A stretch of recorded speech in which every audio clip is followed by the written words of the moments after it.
জিনিসে আসবো যে প্রোটিনে আপনি বললেন পরিমাণ বাড়াতে হবে।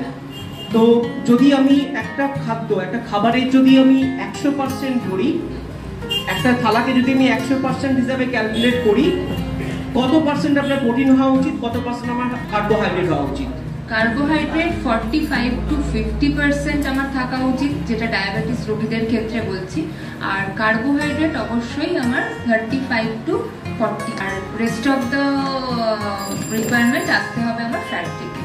ঠিক আছে, বুঝতে পেরেছেন? মানে কি আপনার হয় তাহলে সেখানে 100 যদি আমি এটাকে ধরি, তো সেই ক্ষেত্রে আপনার হচ্ছে প্রায় 35 থেকে 40 হচ্ছে আপনার কার্বোহাইড্রেটের পরিমাণটা বললেন, আর 55 থেকে 60 হচ্ছে আপনার প্রোটিনের পরিমাণ রাখতে হবে। প্রোটিনের মধ্যে উনি অনেকগুলো উদাহরণ দিলেন, পনির হতে পারে, মাছ হতে পারে, মাংস হতে পারে, ডিম হতে পারে, ডাল হতে পারে, যেটা যেরকম যার ভালো লাগবে সেই হিসাবে আপনারা এটাকে গুছিয়ে নিতে পারেন।